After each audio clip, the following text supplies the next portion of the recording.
먼저 도시계획관리위원회 소속 고병국 의원님의 질문이 있겠습니다. 네.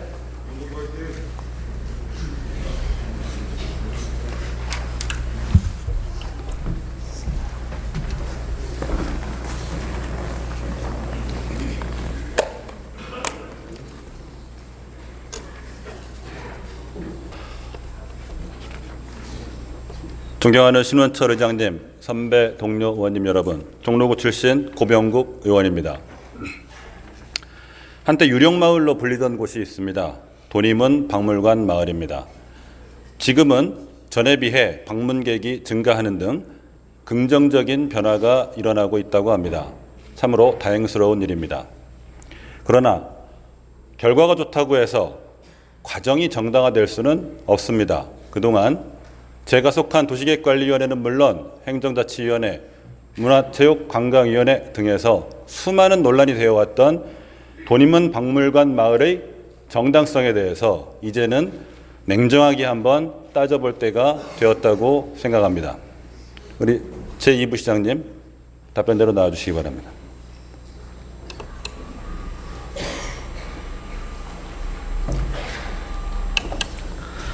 네, 행정이부 시장 진희선입니다.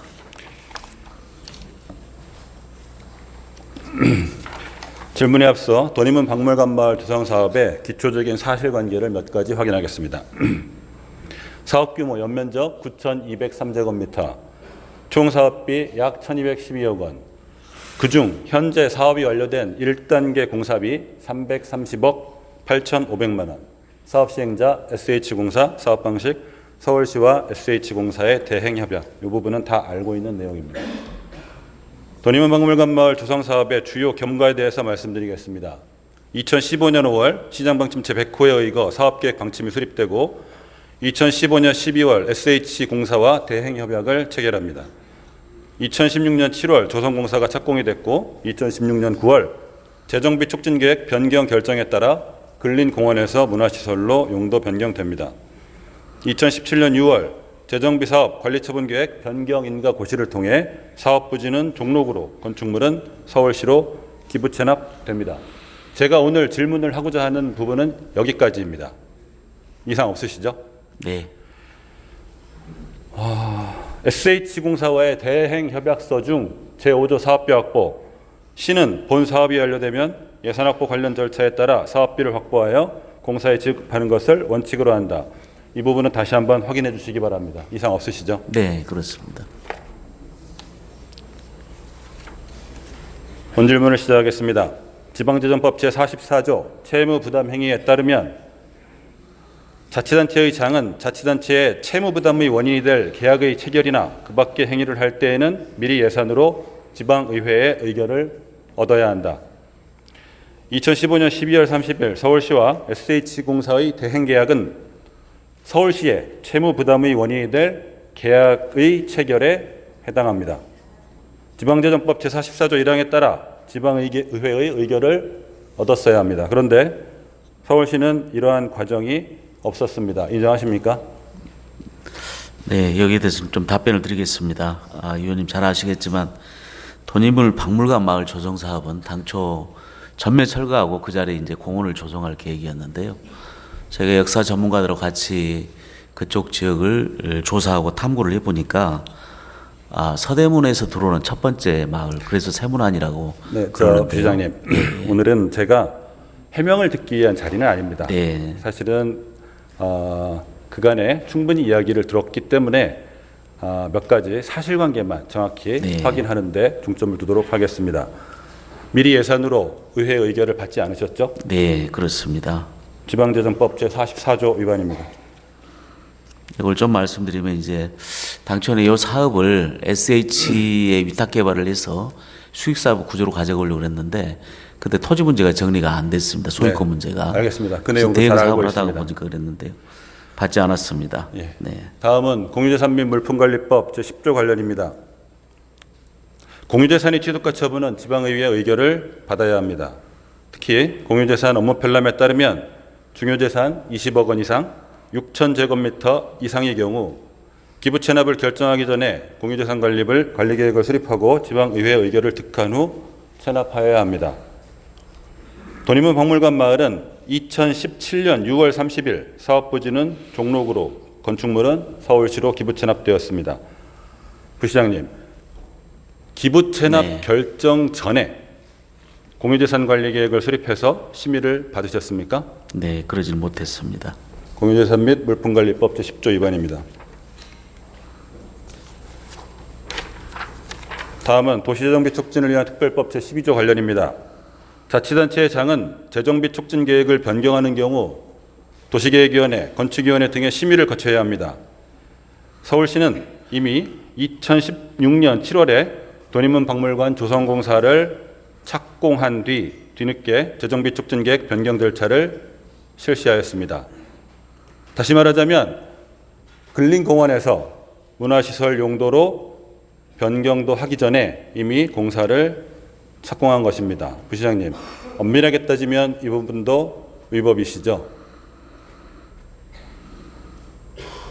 네, 근데 이 부분은 이제 사전에 좀 구두적인 협의는 한 걸로 알고 있습니다. 네, 제가 엄밀하게 따졌을 경우라고 말씀드렸습니다. 네. 도시재정비 촉진을 위한 특별법 제12조 위반입니다.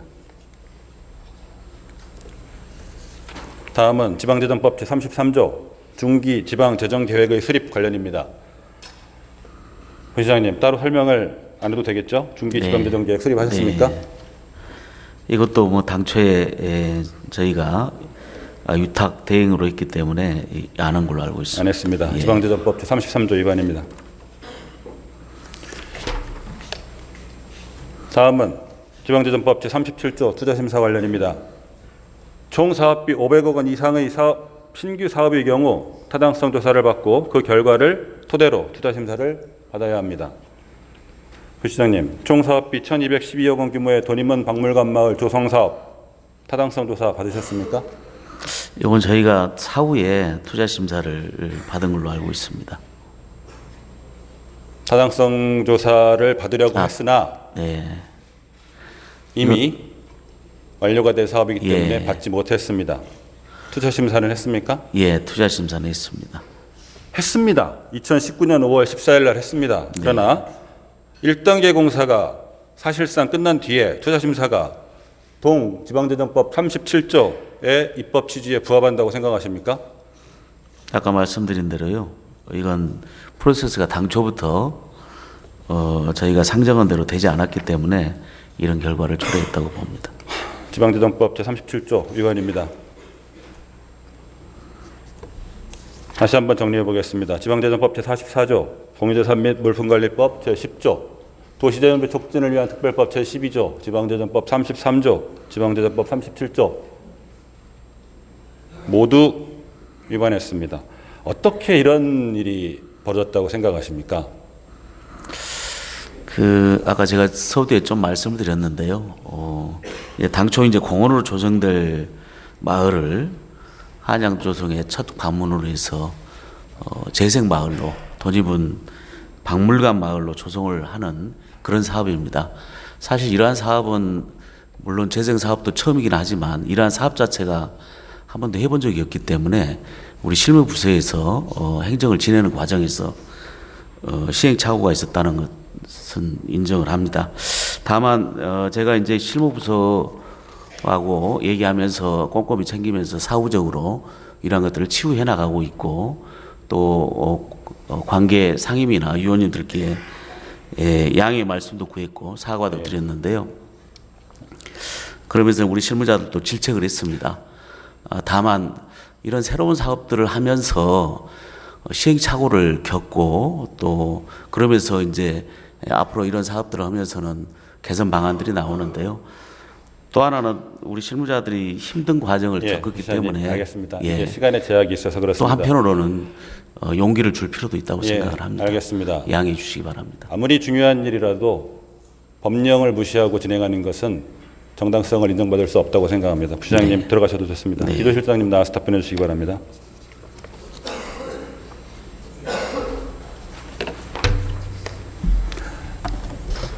네, 기획조정실장 서정엽입니다. 예, 기조실장님. 네, 앞서 말씀드린 돈인문 박물관 마을 사업의 법령 위반 사항에 대해서 혹시 기조실장님 이견 있으십니까? 아니 뭐 조금 절차상 미흡한 점들이 있었던 것 같습니다. 네, 여기까지는 과거의 문제였습니다. 지금부터는 현재와 미래의 미래 문제에 대해 질문하겠습니다. 지방제조법 제44조 채무부담행위 다시 보여드리겠습니다. 채무부담이 되는 행위를 하였을 때는 늦어도 다음 회계년도 세출 결산에 반드시 계상하여야 하며 그 밖의 회계년도 세출 예산에는 계상할 수 없다. 서울시는 지금 2020년 예산안에 돈이문 박물관마을 조성공사 대행사업비 118억 원을 편성했습니다. 맞으시죠? 네, 그렇습니다.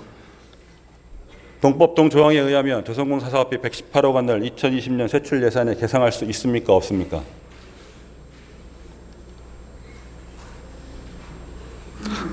채무 부담 행위에 해당되는지는 그거는 조금 더 한번 면밀한 검토가 좀 필요할 것 같습니다. 국회 입법조사처 등을 통해서 채무부담 행위라는 사실에 대해서는 자문을 받았기 때문에 이견이 없을 것입니다. 채무부담 행위일 경우 내년 예산에 반영할 수 있습니까? 없습니까? 원칙적으로는 다음 회계년도에 편성하도록 되어 있습니다. 2017년 세출 예산에 반영했어야 합니다. 늦어도. 예, 들어가셔도 좋습니다. 시장님, 발언대로 나와주시기 바랍니다. 네. 앞서 말씀드린 도누만 박물관 마을 조성 사업 과정에 있어서 서울시의 법령 위반 행위에 대해서 시장님의 생각은 어떠십니까? 예, 저도 사실 뭐 이 경과에 그때그때 관여는 했습니다만은 사실 이런 내용이 어떤지에 대해서는 정확히 이번에 질의하신다고 해서 저희들이 검토하면서 알게 됐는데 아무튼 결과적으로 보면 분명히 잘못된 것 같습니다. 심각성에 대해서 충분히 공감하신다라는 뜻으로 이해도 되겠습니까? 예. 돈이문 박물관 마을 조성 사업은 앞서 말씀드린 것처럼 기본 법령을 무시하고 타당성 조사, 투자 심사 등 각종 선행 절차를 생략한 채 일방적으로 추진된 사업입니다. 사실 이 사업은 의회에 예산심의 의결권에 대한 심각한 도전행위라고 생각합니다. 그런데 이 상황을 누군가가 치유해야 한다면 결국 그 유일한 주체는 역시 우리 서울시 의회일 수밖에 없습니다. 공사비를 선지출한 SH공사의 재정 여건이 사실 좋지 않습니다. 맞으시죠? 시장님? 그리고 근데, 예. 매년 갚아야 할 이자도 늘어나고 있는 상황입니다. 박원순 시장님께서 이 사안의 심각성에 대해 충분히 공감하신 만큼 어떤 방식으로든 진실 규명을 해서 다시는 이런 상황이 재발되지 않는다라는 것을 전제로 의회의 현명한 판단이 필요하다고 생각합니다. 시장님 생각은 어떠십니까? 예, 당연히 그래야 된다고 저는 생각합니다. 예, 들어가셔도 좋습니다. 예.